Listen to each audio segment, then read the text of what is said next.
Hi! Magandang araw, magandang hapon, magandang gabi sa ating mga kababayan sa mang panig ng mundo, sa mang bahagi ng Pilipinas. Kasama niyo na po si Ka Eric sa ating video analysis at video talakayan.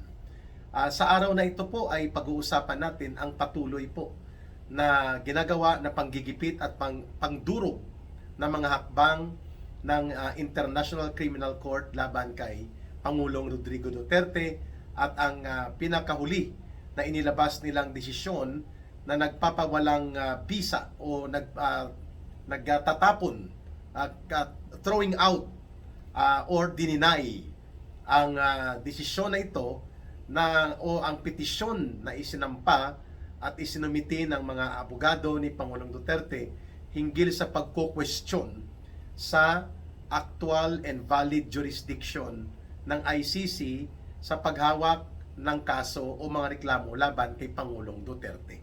But bago ang lahat, please don't forget ang ating mga videos, like, subscribe, promote, and share po ang ating Ka Eric Celis YouTube channel, and then promote ang ating mga videos for viewership and subscription. Malaking tulong po yon sa ating advocacy at pati na rin po sa akin at sa aking pamilya.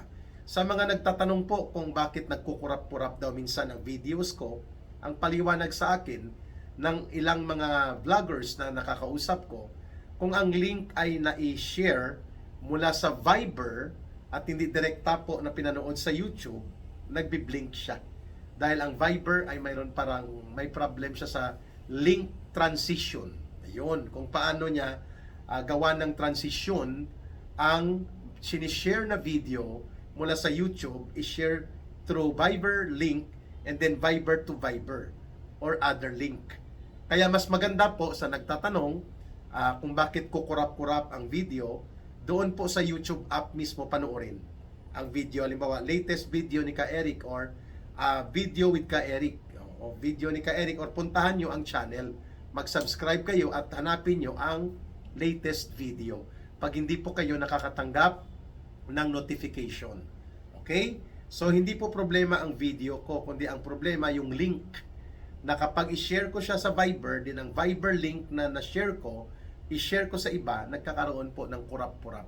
Nagbi-blink-blink. Okay na tayo ha? So, ang solusyon, kung ganun po ang nangyari, ay doon po gawin sa YouTube channel or sa YouTube application direkta na panoorin, hanapin ang video na na-upload ni Ka Eric.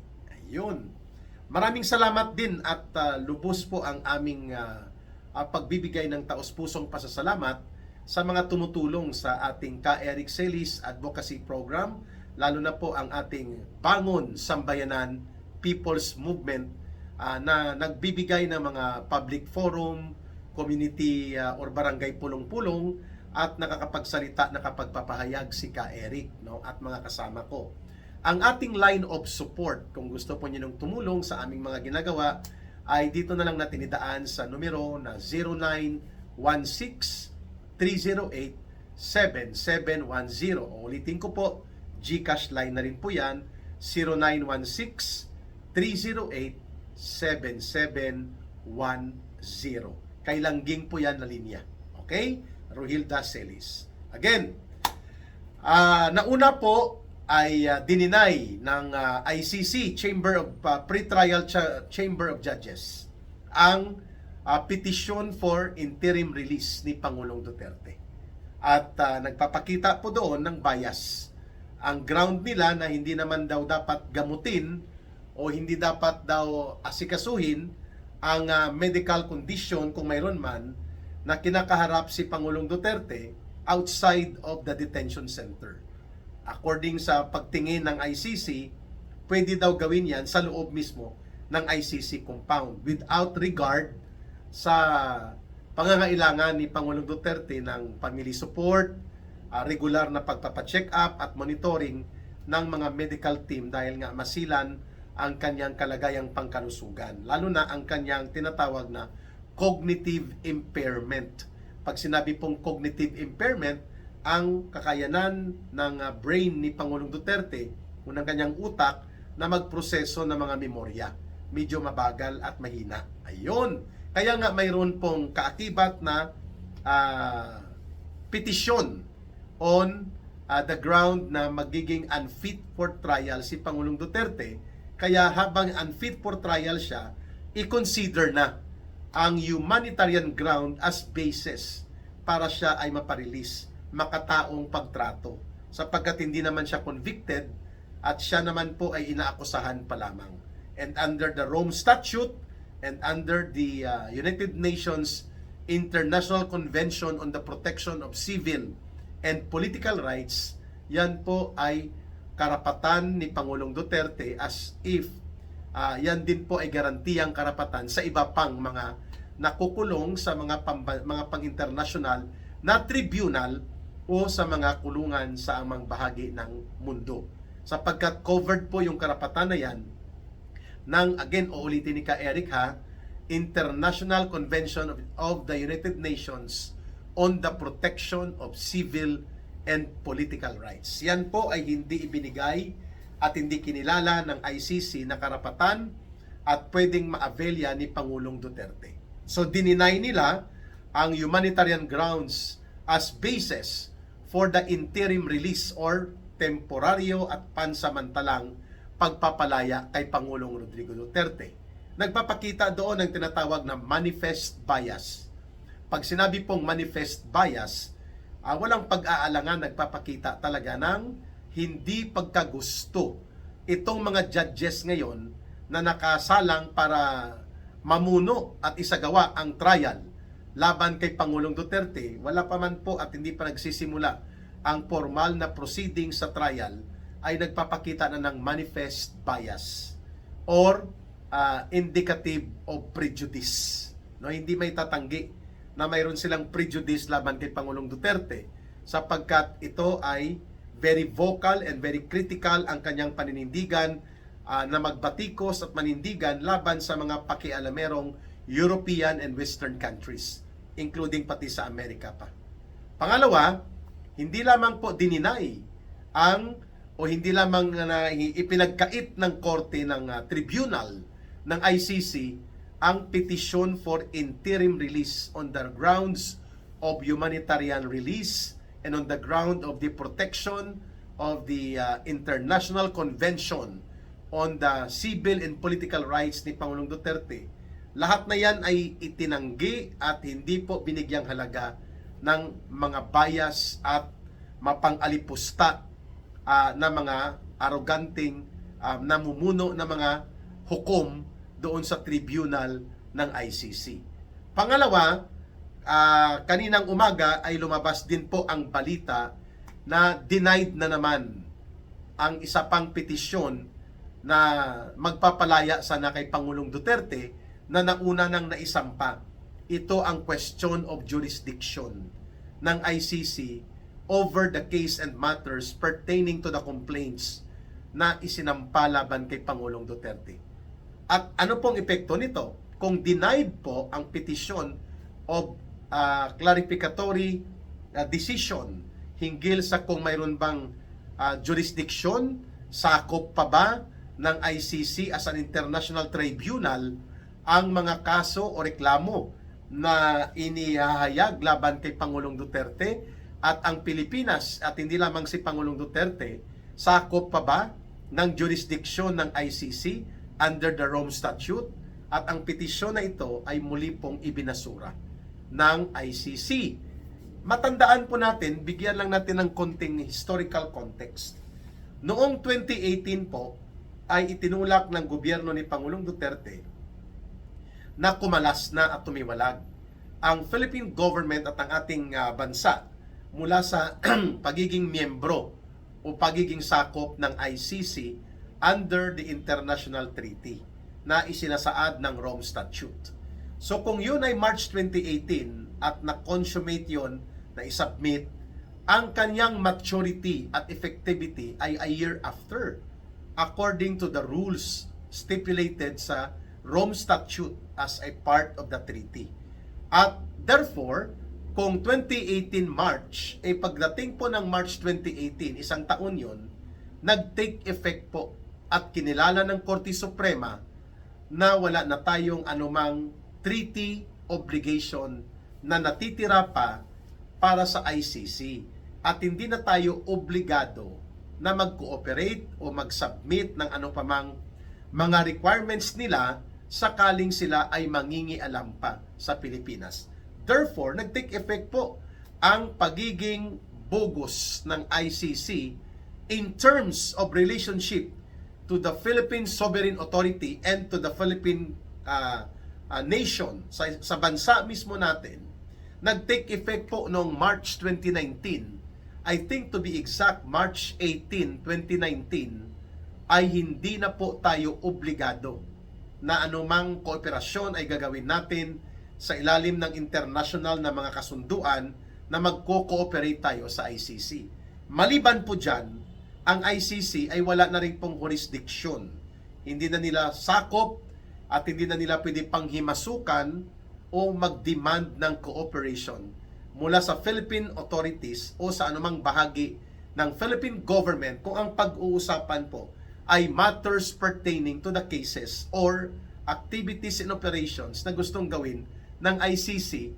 Hindi na po tayo obligado na sumunod, mag-cooperate at magbigay ng pagkilala sapagkat noong March 2019, wala na po tayong obligasyon at ganoon din po wala ng karapatan at jurisdiction ng ICC over the Philippine state, the Philippine nation, and the Philippine government and its authorities. Klaro? Klaro. Ngayon, noong kasagsagan po ng mga banggaan sa pagitan po ng Marcos and Duterte political camp, nagmaniobra sila Romualdez, sila Marcos, sila Boying Rimulya, sila John Vic Rimulya, sila Gibo Chodoro, at itinuturo pa nga nila pati si Secretary Eduardo Anyo. Nagmaniobra sila na gamitin ang ICC noong 2024,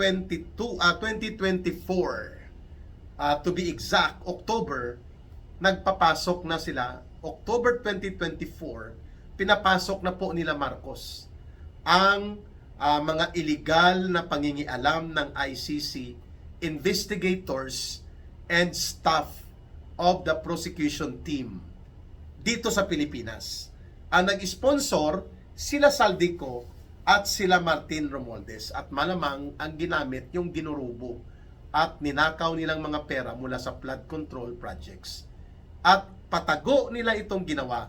Pataksil nilang pinayagan at nagbigay pa ng suporta, security support, financial support and accommodation and other support kasi dyan po pina-stay ng mahigit 2 linggo ang mga investigators na pinadala ng ICC at ng panel of prosecutors sa Pilipinas.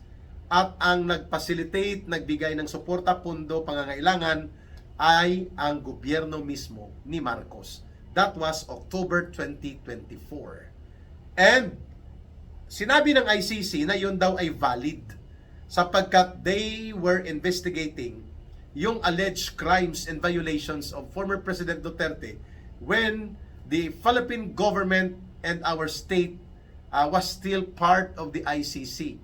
Meaning to say, ang mga crimes alleged against former President Duterte ay nangyari daw noong mga panahon na mayor pa siya at noong mga panahon na kahit presidente na siya ay hindi pa opisyal na nakakapagkalas mula sa ICC ang gobyerno ng Pilipinas. Therefore, valid pa daw ang iniimbestigahang mga kaso. Pero mali.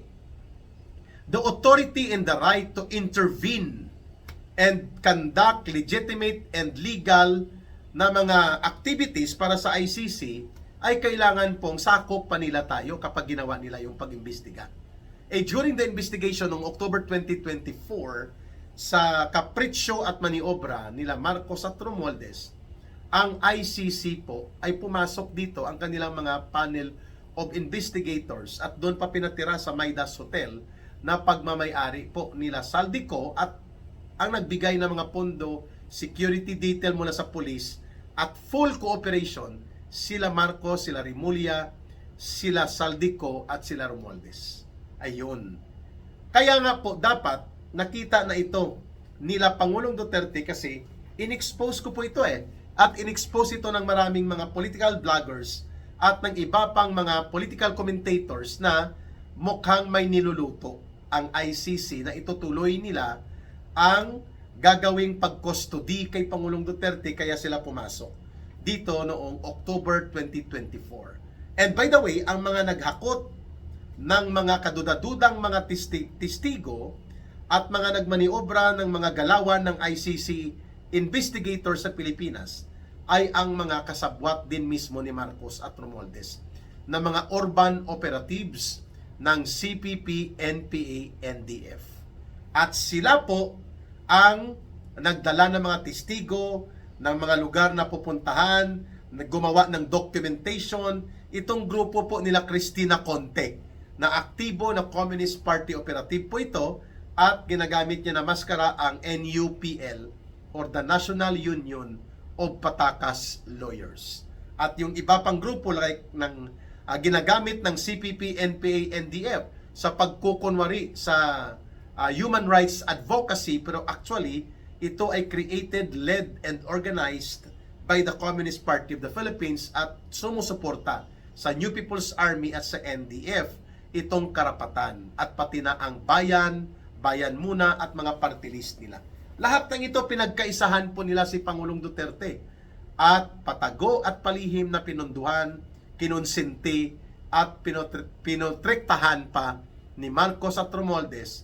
Kaya nga nabuo nila yung basis of request for arrest order laban kay Pangulong Duterte. And to make the story short, noong 2025 March, kinuha o dinukot si Pangulong Duterte.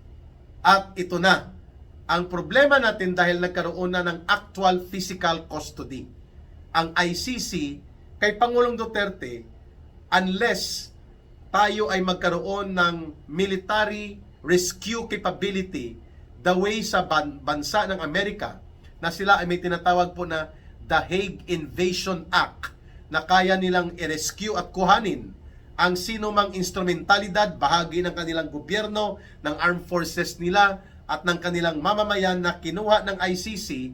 Ang sabi sa batas ng Amerika, yung The Hague Invasion Act, kukunin nila ng sapilitan at babawiin ang sinumang American soldier, American official o American citizen nila na sa tingin nila ay hindi makatarungang kinuha at ipinakulong sa ICC. But we do not have that kind of law, itong The Hague Invasion Act na mayroon ng Amerika.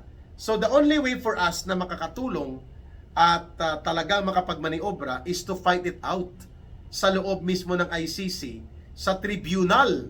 Bagamat alam natin na bias, may tinatawag po na manifest bias at indicative prejudice laban kay Pangulong Duterte, ang mga ICC judges at syempre pati ang mga prosecutors nila, and yet we do not have any choice but to go through sa proseso po ng ICC bilang isang international tribunal or international court sapagkat nandoon po nakakustody si Pangulong Duterte.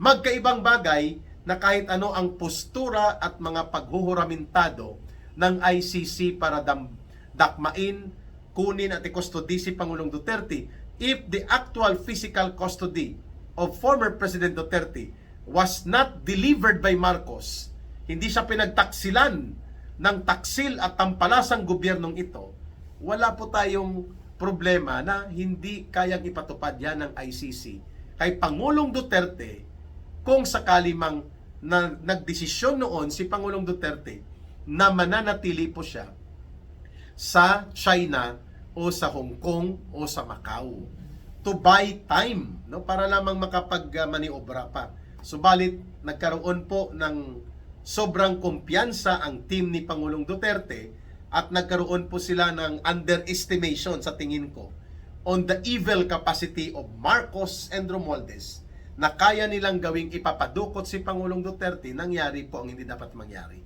Nadukot niya si Pangulong Duterte, and a lot of world leaders witnessed it that it was an extraordinary kidnapping or extraordinary rendition, commissioned, funded, and initiated and facilitated by the very government ng Pilipinas under Marcos and Romualdez, ang gobyernong nagtaksil sa kanyang mamamayan, ang gobyernong dapat ay nagproteksyon sa kanyang bayan, at kay Pangulong Duterte, yun po ang nagtaksil nagpadukot, nagpatapon, at ngayon ay illegal na nakakulong pa si Pangulong Duterte sa ICC sapagkat gobyerno mismo po ang nag-facilitate ng kanyang physical custody.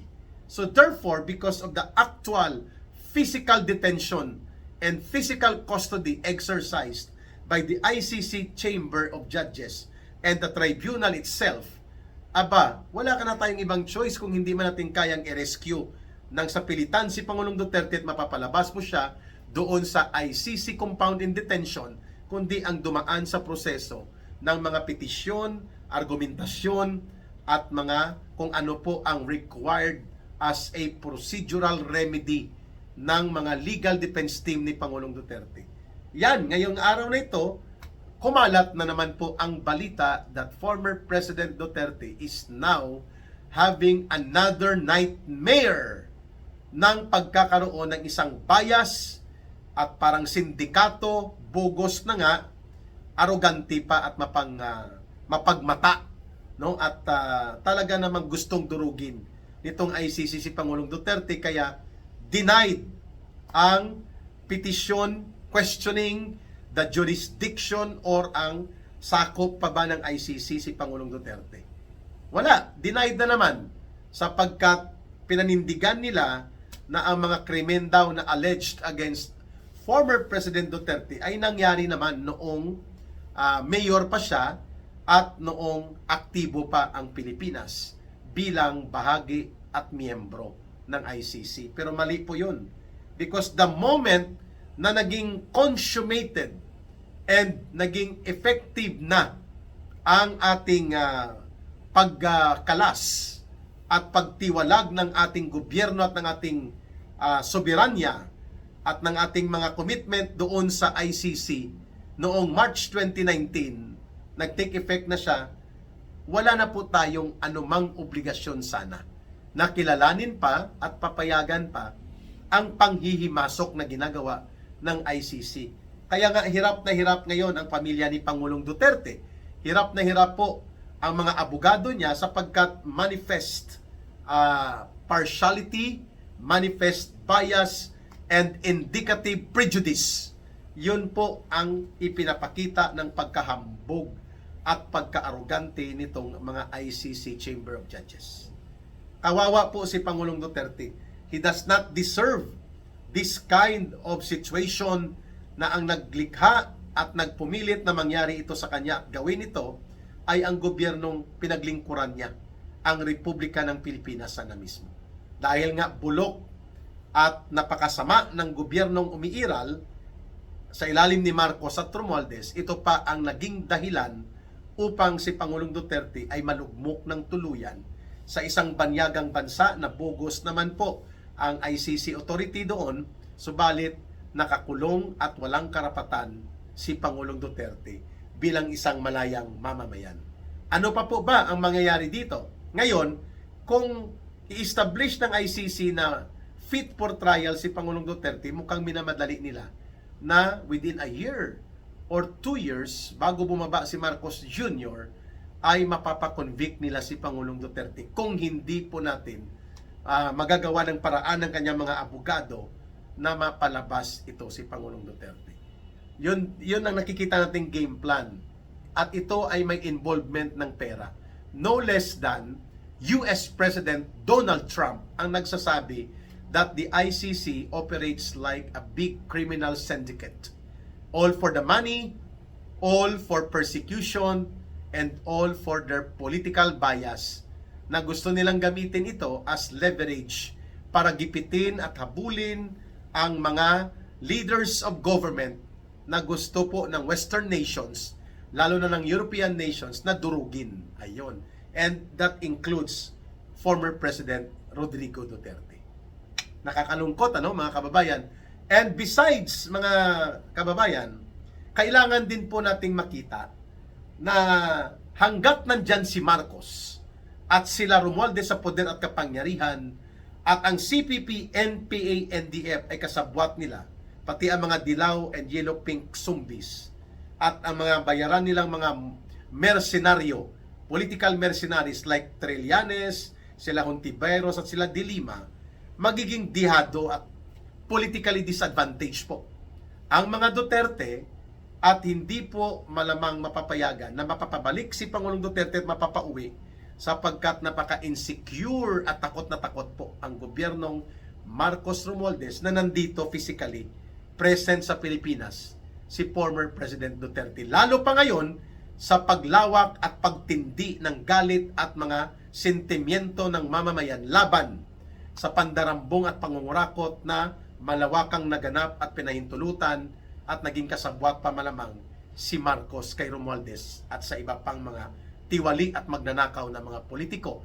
If this is the situation right now in the Philippines at nandito si Pangulong Duterte, millions of people will take inspiration from former President Duterte na talagang kumilos at harapin po ang panawagang palalayasin na sa kanyang temporaryong poder itong si Marcos at sila Romualdez. Kaya hanggat kaya nila gastusan, punduhan at gawa ng maruming laro ng political operations ang isang sindikato type na operasyon ng ICC, hindi na po nila papayagan pa nila Marcos at Romualdez at mga alipuris niyang makakabalik pa si Pangulong Duterte dito sa Pilipinas. Ayun.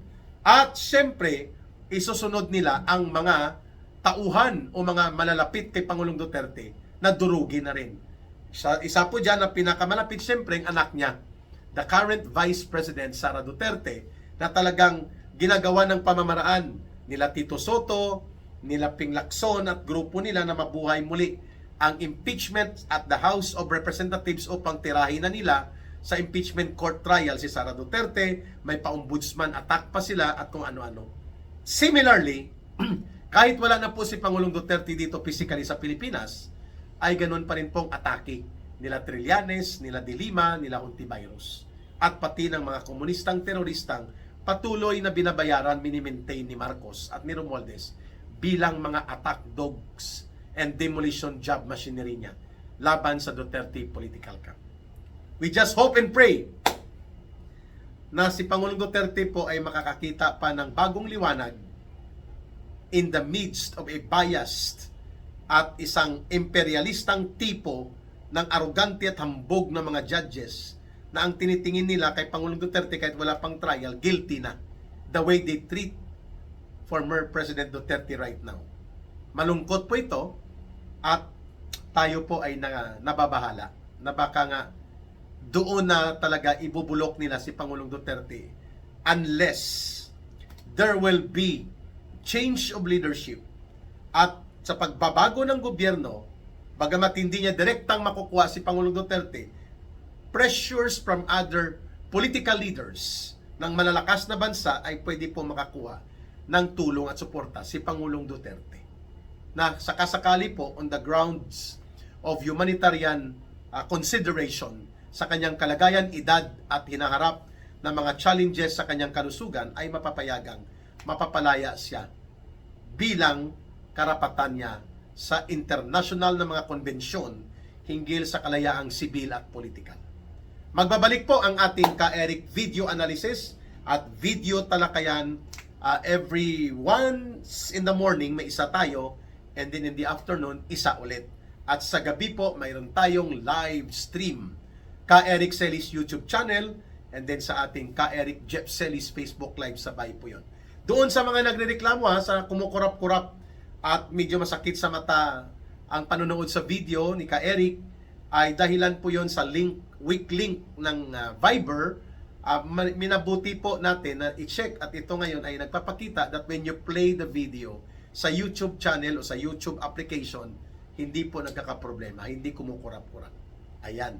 Mabuhay po kayo. Maraming salamat sa inyong pagtangkilik, pagsuporta sa ka-Eric Celis YouTube channel. We are nearing 80,000 subscribers and we continue to grow because of you.